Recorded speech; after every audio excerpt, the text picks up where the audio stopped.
প্রিয় দর্শক, আসসালামু আলাইকুম। আশা করি আপনারা সকলে ভালো আছেন, আমিও ভালো আছি। প্রিয় দর্শক, আজকে আপনারা দেখতে পাচ্ছেন যে অলরেডি একটি ভিডিও ক্লিপ ছড়িয়ে গেছে বিভিন্ন ভাবে, মিডিয়ার মাধ্যমে, প্রশাসনের মাধ্যমে, বিশেষ করে জামাতে ইসলামীর চট্টগ্রামের আমির শাহজাহান চৌধুরীর। সেখানে বলা হচ্ছে যে প্রশাসন আমাদের কথায় উঠবে, বসবে, গ্রেপ্তার করবে, মামলা করবে। এটা বলছেন কে?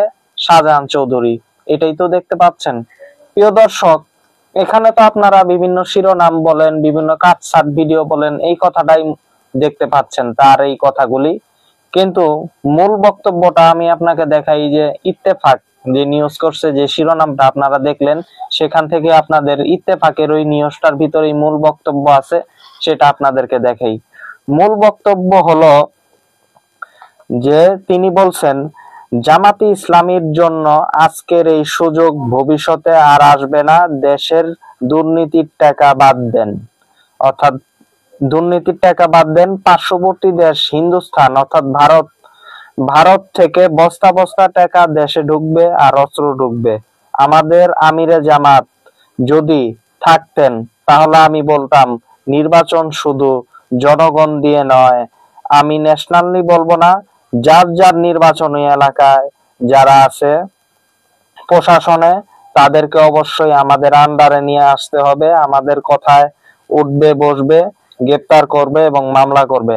অর্থাৎ এখানে শুধু যে ওই কথা বলা হয়েছে তা না যে প্রশাসন আন্ডারে নিয়ে আসা।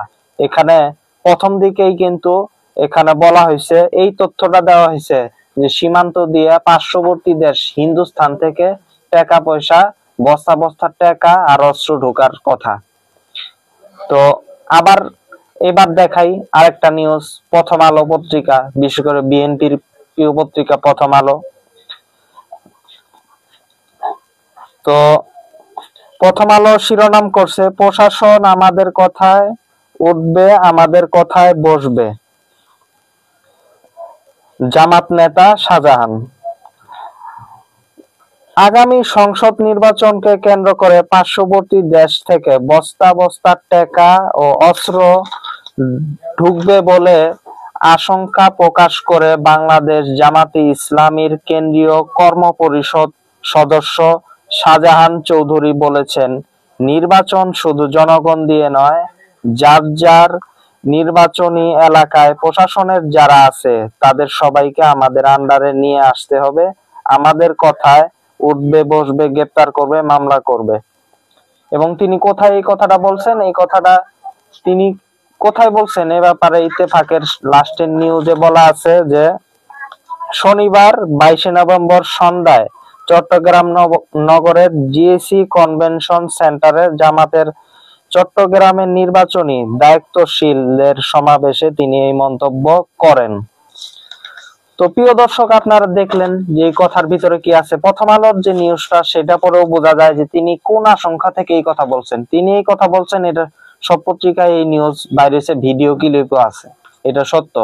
কিন্তু তিনি এই যে প্রথম আলো কি বলল, যে আশঙ্কা থেকেই মূলত কথাটা বলা, যে নির্বাচনকে কেন্দ্র করে সামনে বস্তায় বস্তায় টাকা ঢুকবো, পার্শ্ববর্তী দেশ অর্থাৎ ভারতকে বোঝাইছে এখানে। প্রথম আলো যদিও ভারতের কথা উল্লেখ করে নাই, আর অস্ত্র ঢোকার কথা, এবং সেই আশঙ্কা থেকেই মূলত তিনি এই কথা বলছেন। এটা প্রথম আলোর নিউজে ফুটে উঠছে।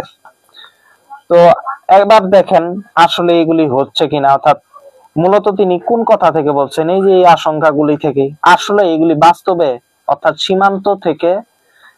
সীমান্তে আসলে এই অস্ত্র ঢুকতেছে, টাকা ঢুকতেছে কিনা, এই ব্যাপারে প্রমাণ চলেন আমরা দেখি।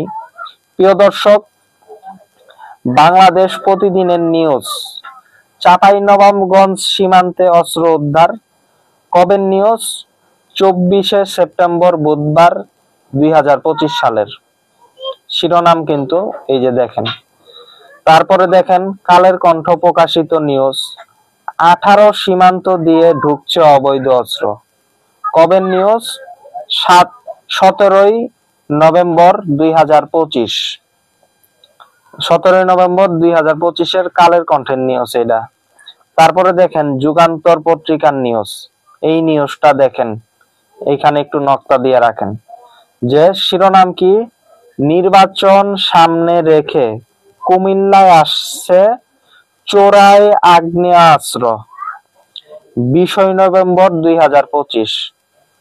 বুঝছেন তো, অর্থাৎ কয়েকদিন আগের ঘটনা, এক সপ্তাহ আগের নিউজ এটা। 20 নভেম্বরের 20 তারিখ 2025-এর যুগান্তরের এই নিউজ, যে কুমিল্লা দিয়ে অবৈধ চোরাচালান অস্ত্র, আগ্নেয়াস্ত্র আসছে, চোরাই অস্ত্র।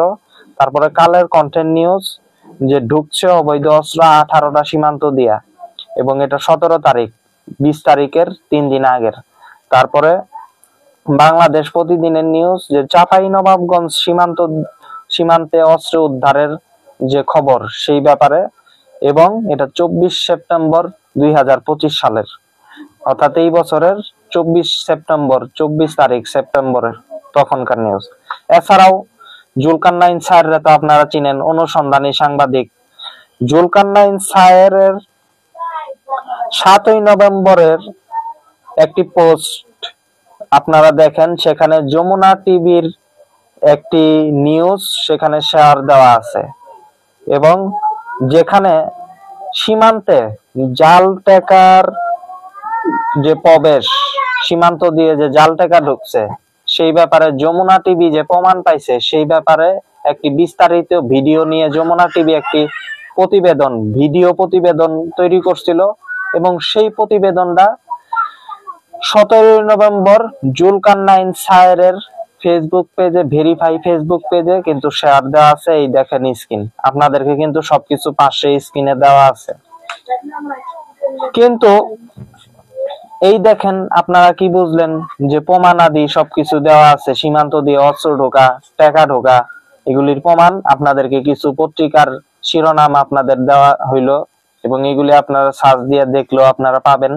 আর পাশাপাশি জুলকারনাইন স্যারের মতো একজন সাংবাদিক, অনুসন্ধানী সাংবাদিকের রেফারেন্স আপনাদেরকে দেওয়া হইলো। তারপরেও মিডিয়া ট্রায়ালের মাধ্যমে চ্যানেল আই সহ বিএনপি পন্থী কিছু মিডিয়া, তারা আংশিক বক্তব্যের ফটো কাট করতেছে। এই যে প্রশাসন নিয়ন্ত্রণ করা, এটা কিন্তু আংশিক বক্তব্য, পুরা বক্তব্য তো না। পুরা বক্তব্যের ভিতরে বলা আছে সীমান্ত দিয়ে অস্ত্র ঢোকার কথা, অবৈধ টাকা ঢোকার কথা, ওই বক্তব্যগুলি কই, কিন্তু চ্যানেল আই শুধু ইটাই ফটো কাট বানাইছে। দেখেন, আবার বট ফোর্স ইউটিউবাররা তো আছেই। তাজ হাশেমি একটা পোস্ট দিছে ফেস স্কোয়ার, কিন্তু তাজ হাশেমিতে পুরা বক্তব্য শুনা আসলে শেয়ার করে নাই, আর বট ফোর্স তো একদম লাইগা যাইবো গা। তো প্রিয় দর্শক, সর্বশেষ এটাই বলতে চাই, হ্যাঁ ওনার কথা একটু দৃষ্টিকটু হইছে, কিন্তু প্রিয় দর্শক, অস্ত্র ঢুকতাছে, এবং পুরা বক্তব্য শুনলে আপনারা বুঝতে পারবেন। এবং প্রশাসন আন্ডারে নেওয়ার কথা, এটা মূলত বাংলাদেশকে বলা হয়েছে।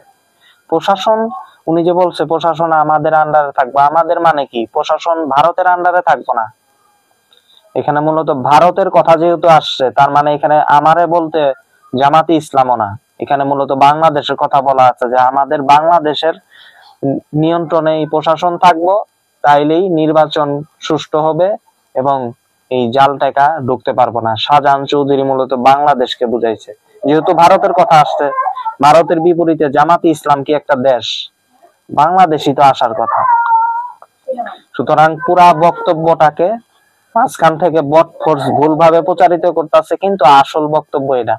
তবে ওনার তবুও একটু ভুল আছে কি, যে ওনার কথার যে ধরনটা, এই কথাটার ব্যাপারে আমি একটু বলি। আপনাদের হয়তো বলবেন যে ওনার কথার ধরন তো আর একটু ভালো করে বলতে পারতো। আমিও একমত, ওনার কথার ধরনটা আসলে এইভাবে হওয়া উচিত হয় নাই, আর একটু সুন্দর হইলে ভালো হইতো। তো প্রিয় দর্শক, আপনারা দেখলেন, তো আজকে এই পর্যন্তই। আল্লাহ হাফেজ। আল্লাহ হাফেজ। তো আপনারা চ্যানেলটা ভালো লাগলে লাইক করেন, কমেন্ট করেন, শেয়ার করেন ভিডিওটি ভালো লাগলে, এবং চ্যানেলটি সাবস্ক্রাইব করেন, যাতে আপনাদেরকে আরো এরকম তথ্য প্রমাণ সহ বিভিন্ন প্রতিবেদন তৈরি করে দেখাতে পারি। আজকে এই পর্যন্তই। আল্লাহ হাফেজ।